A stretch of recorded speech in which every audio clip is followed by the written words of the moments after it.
दिनेश गौतमलाल शाह. पूज्य श्री जय सच्चिदानंद. बोला. दादांचे विज्ञान आणि ज्ञान सर्वमान्य आहे, त्याला जगात कोणीही चॅलेंज नाही करू शकत. आम्ही साऱ्या कुटुंबियांची 100% त्यांच्यावर श्रद्धा आहे. प्रभू जिज्ञासेमुळे आपली आणि दादांची माफी मागून प्रश्न विचारतोय. माझा प्रश्न असा आहे, निगोदमध्ये जीव आला कुठून?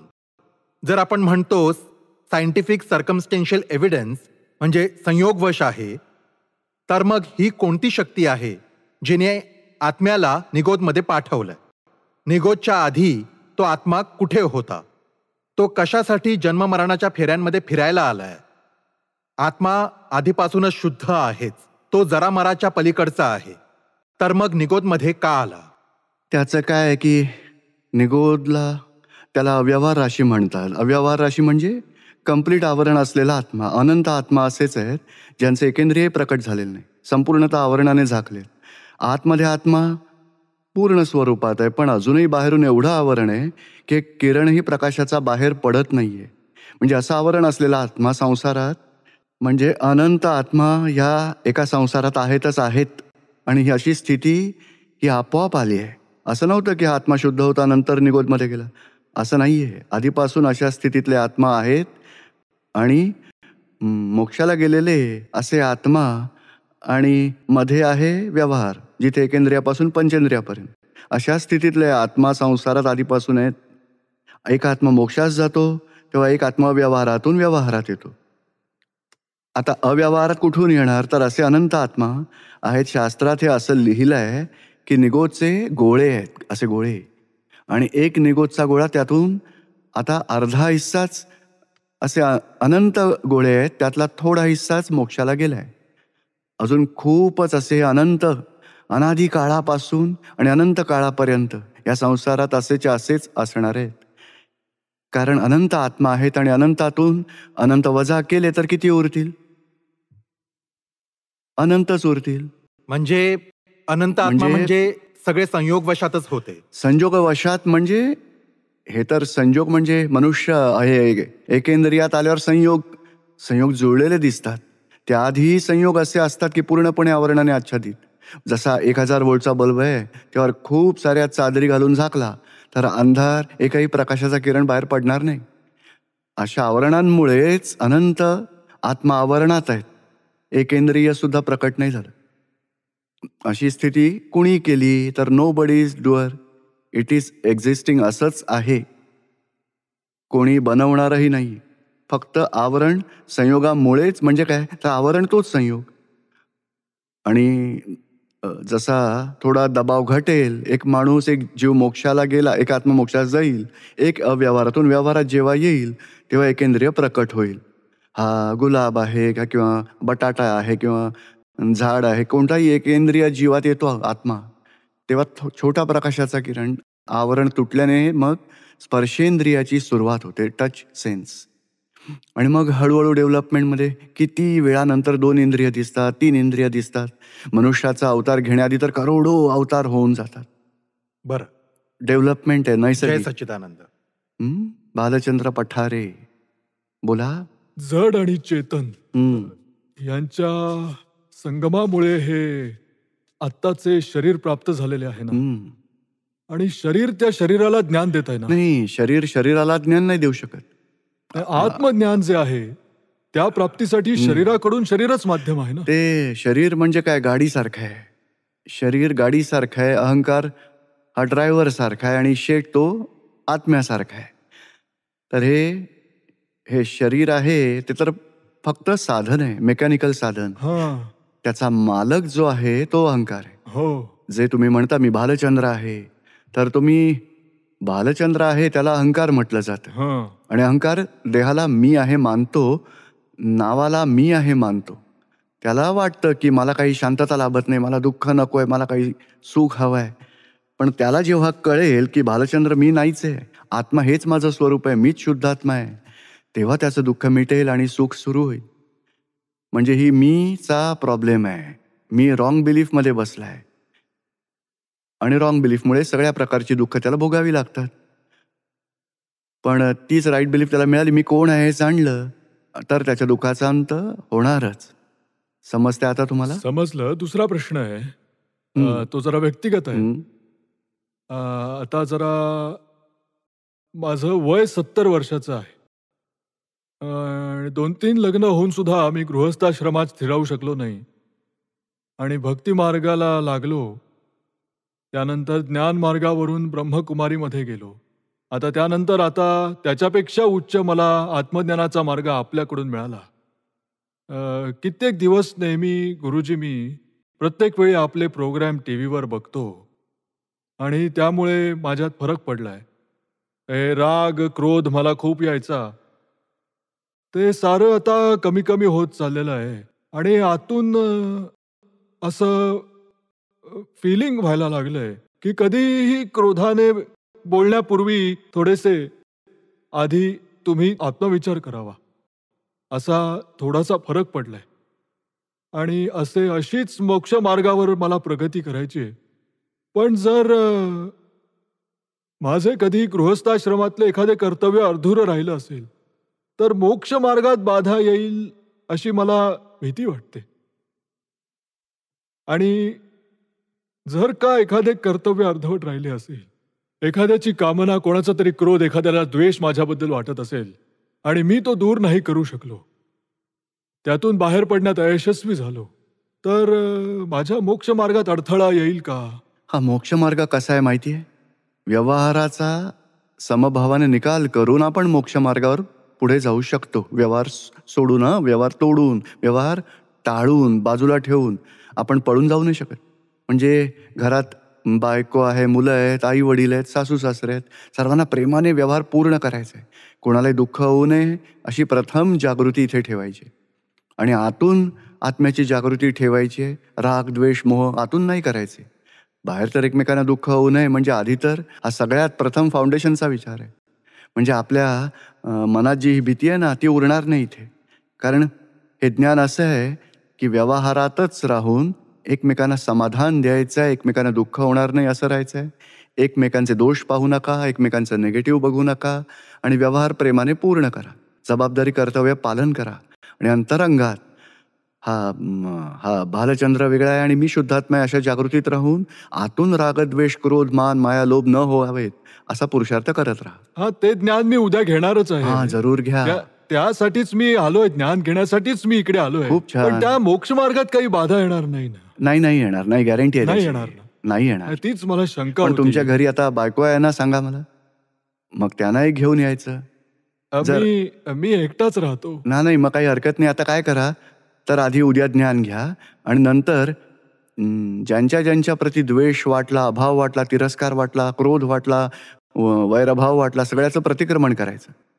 एकेका व्यक्तीला स्मरून एकेका प्रसंगाचं प्रतिक्रमण करा की बाबा मी असं दुःख दिलंय, अशा प्रकारे अभाव केला, अशा प्रकारे द्वेष केला, असा तिरस्कार केला, एवढे आक्षेप घेतले, एवढं दुःख दिलं, असं हे शुद्धात्मा भगवान या व्यक्तीला अशा प्रकारे दुःख दिलं, त्यासाठी मी मनापासून क्षमा मागतोय, मला क्षमा करा, अशी चूक कधी न करावी अशी मला शक्ती द्या. त्यांचा धोका टळेल. त्यांचं जे व्हायचं आहे ते होईल, तुम्ही सुटाल. बर.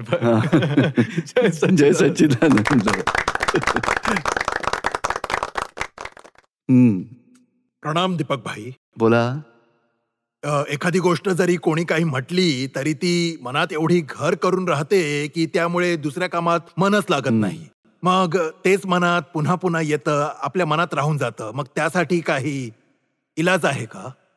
त्याचं काय आहे की हे बघा, हे अहंकाराला तो अपमान वाटतो, पण ज्ञान घेतल्यावर तुमची शक्ती वाढेल. असं वाटेल की अरुणचा अपमान आहे, मी शुद्धात्मा आहे, माझा कोणी अपमान नाही करू शकत. या ज्ञानाच्या जागृतीने अपमानाचं जे दुःख आहे ते कमी होतोच समाप्त होईल आणि तुमची शक्ती वाढेल. काय आणि मनातही नंतर ते वेगळं राहील. आपल्या अंगावर नाही का, म्हणजे कपड्यावर माती, धूळ ती अशी जर पडली तर आपण मग ती झटकून टाकतो आणि पुन्हा आपल्या कामाला लागतो. तशीच ही मनाची स्थिती, स्थिरता राहील नंतर. ज्ञानानंतर तुम्ही राहाल नीट अगदी. माझा प्रश्न असा आहे की आपले जे जीवन असते ते नशिबावर चालते का आपल्या कृत्यावर चालते? ऍक्च्युली खरी गोष्ट तर ही आहे की आपलं सारं जीवन जन्मापासून मृत्यूपर्यंत प्रारब्धच असतं, नशीबच. आणि आतून जे राग, द्वेष, क्रोध, मान, माया, लोभ, अहंकार, ममता, तो पुरुषार्थ सूक्ष्मात असा आहे की ज्यामुळे पुढच्या जन्माची कर्म बांधतात. मागच्या जन्मात, पूर्वजन्मात जो पुरुषार्थ केला त्याचं जन्मापासून मृत्यूपर्यंत फळ मिळत राहतं. आणि ते फळ कोणीही चेंज नाही करू शकत. जसं परीक्षेत आपण पेपर लिहितो ना, तर लिहिल्यावर काय, नंतर परीक्षेचं मग ते पेपर आपण सबमिट केले, रिझल्ट तो येईपर्यंत आपल्या हातात काही नाही आहे. तसंच जन्म होतो तिथपासून मृत्यूपर्यंत हा रिझल्ट आहे. रिझल्टबाबत काही नाही करू शकत. हां, नवीन पेपरात सुधारणा करायची. कोणी अपमान केला तरी आता समतेत कसं राहायचं, कोणी नुकसान केलं तर समभाव कसा ठेवायचा, ते ज्ञान शिकून घ्यायची गरज आहे. नवीन पेपर कसा लिहायचा जेणेकरून पुढचा रिझल्ट जेव्हा लागेल तेव्हा आपल्याला दुःख होणार नाही, आनंदात राहू शकू, ते शिकण्यासारखं आहे. तो पुरुषार्थ सुधारा. समजते आता तुम्हाला? हो, जय सच्चिदानंद. जय सच्चिदानंद. जय सच्चिदानंद. बोला. माझा प्रश्न असा आहे की अनंत ब्रह्मांड नायक भगवान कृष्णाला म्हटलं गेलंय, पण खरंच ते ब्रह्मांड नायक आहेत का?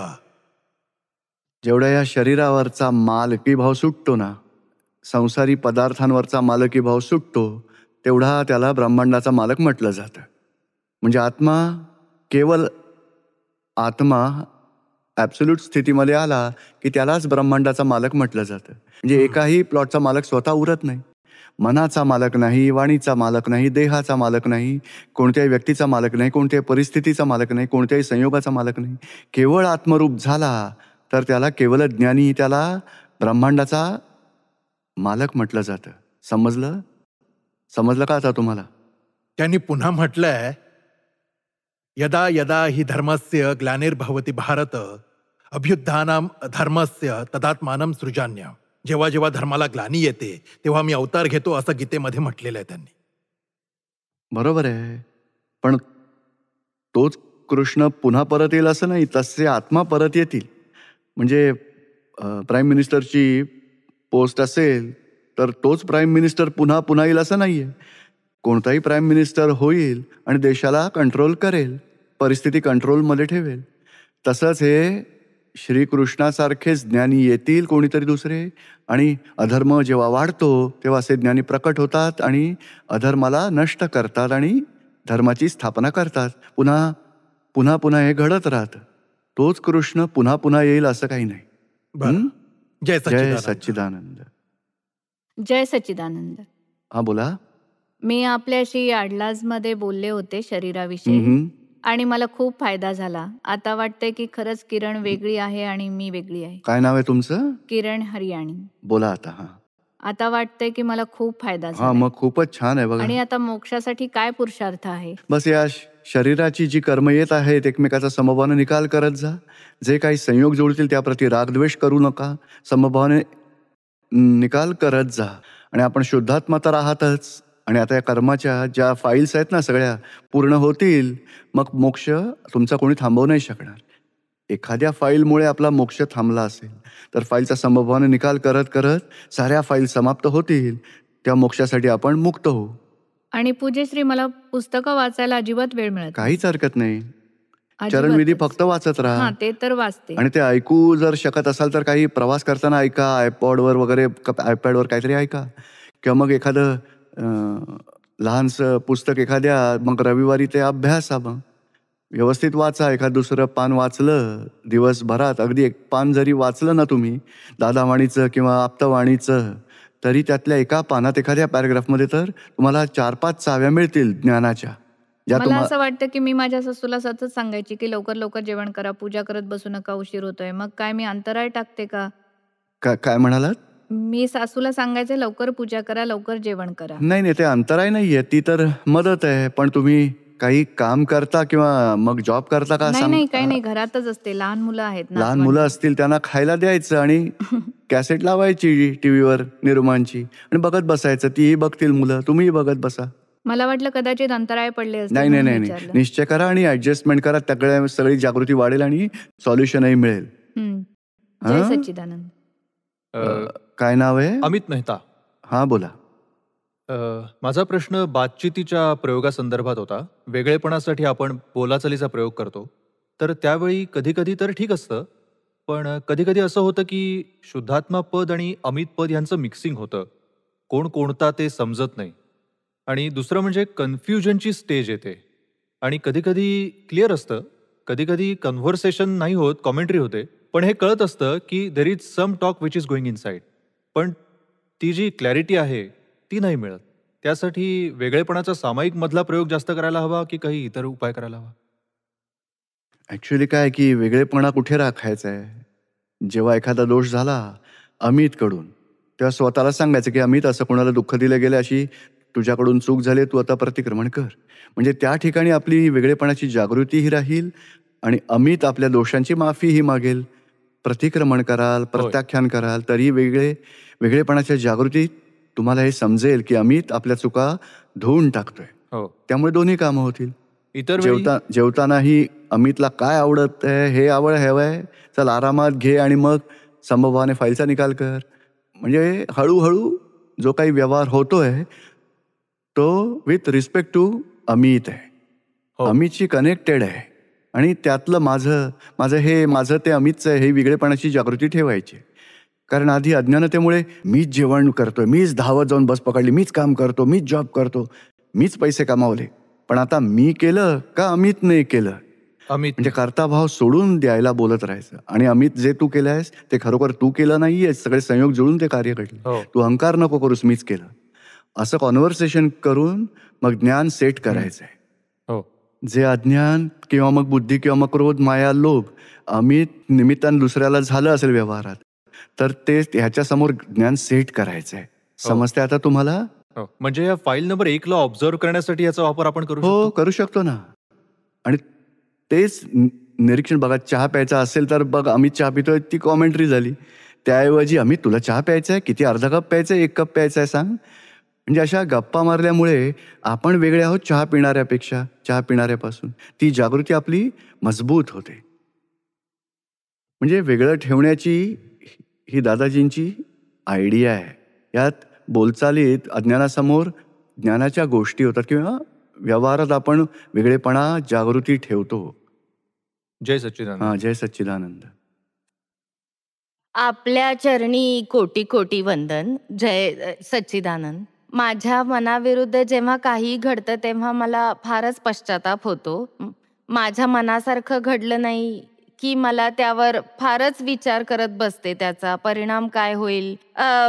म्हणून मला असं वाटतं की इतरांनी असं वागू नये, असं मला जरी वाटत असलं तरी तसं ते घडत नाही. नाही, पण त्यात काय की आधी तुम्ही 2 पार्ट समजून घ्या. एक होतो आहे आणि दुसरा आपली फक्त इच्छा आहे. इच्छेची भावना मनात ठेवा. माझ्याकडून वाणीने, वर्तनाने कोणाला दुःख होऊ नये असा व्यवहार करायचा आहे. कोणाला दुःख दिलं जाऊ नये असा व्यवहार करायचा आहे. तो तुमचा निश्चय असू द्या. आणि कोणाला आपल्या इच्छेविरुद्ध दुःख दिलं गेलं तर वाईट वाटून घेऊ नका. पण ते दादा भगवान काय म्हणतात, प्रतिक्रमण करा, माफी मागा आणि प्रत्याख्यान करा. अशी चूक न करण्याची शक्ती द्या. ते पूर्ण झालं की पुन्हा आपण भावना ठेवायची की मन, वचन, कायाने कोणाला दुःख होणार नाही. आणि जर झालंच तर पुन्हा प्रतिक्रमण, प्रत्याख्यान करायचं. तोच मार्ग आहे. काय दीपक भाई, माझा कोटी कोटी प्रणाम. माझा प्रश्न आहे की चरणविधी करताना म्हणजे ती एकाग्रता नाही राहत, मन इकडे तिकडे असं भरकटत राहतं. थोडं सेटिंग करायचं. फ्री वेळ असेल सकाळी किंवा दुपारी जेवणानंतर किंवा कधी, त्यावेळी सेटिंग असं करा, त्यामुळे आपण स्थिरतेने करू शकू. अशी काही गरज नाही की सकाळीच करायला हवं, स्नानापूर्वी किंवा नंतर किंवा झोपण्यापूर्वी. कोणत्याही वेळेस सेट करू शकता. पण कोणताही डिस्टर्बन्स होऊ नये. आणि मनात एखादं काम आठवत असेल तर पॉईंट लिहून ठेवा की 1, 2, 3, 4, 5 ही सगळी कामं आत्ता गरजेची आहेत का 1 तासानंतरही होऊ शकतात. असेल तर 1 तासानंतर करू. मग मनालाही समाधान वाटेल की चला 1 तासाने सगळी कामं पूर्ण करणार आहोत. आता मोकळा वेळ आहे, सेटिंग करून 1 तास विधी करून घ्या. आणि तरीही मन इकडे तिकडे भटकत असेल तर मनाला समजून घ्यायचं नक्की कोणते विचार येत आहेत. पण पुढे मन काय सांगताय त्याकडे फार लक्ष द्यायचं नाही. विधीमध्ये लक्ष द्यायचं आहे, ध्यानात ठेवायचं आहे. हळूहळू स्थिरता वाढेल. काय बरं, आणखी एक आहे की गीतेत सांगितले की ज्ञान, कर्म, भक्ती या तिन्हीचा संगम व्हायला हवा. म्हणजे आता ज्ञान तर मिळालंय, पण भक्ती पण कर्म कशा प्रकारे करायचे? का करण्याची गरज नाहीये? आता आपण ज्या 5 आज्ञांचं पालन करतो तीच ज्ञानाची भक्ती आहे. ही ज्ञानभक्ती झाली, त्याला प्रत्यक्ष भक्ती म्हटलं जातं आणि त्याचं फळ म्हणजे मोक्ष आहे. आणि आता कर्म जी आहे, तर हे अकर्म आपल्याला प्राप्त झालेत.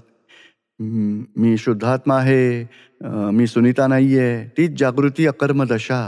म्हणजे अकर्म झालं, ज्ञानभक्ती झाली आणि शुद्ध ज्ञान आपल्याला प्राप्त झालं. या सगळ्यामुळे मोक्षमार्गासाठी सगळे रस्ते खुले आहेत. बरं. जय जय सच्चिदानंद. सच्चिदानंद. आपण इथे सगळ्यांना बेस्ट टॉनिक देत आहात, हं, त्यात मी पण आहे. माझा एक छोटासा प्रश्न होता आणि तो आहे की तो आपल्या रिलेटिव्ह संबंधी आहे. मी चांगला वागू इच्छितो, पण समोरच्याच्या मनात कायम वाईटच विचार येतात. त्यासाठी मी काय करावं? वागणं बंद करा, चांगलं वाईट सगळंच.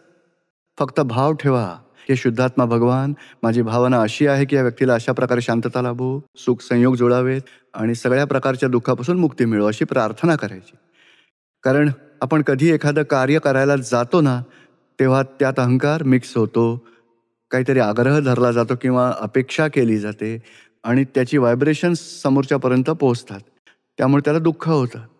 म्हणून आपण ही भावना ठेवायची आणि संयोगांवर सोडून द्यायचं.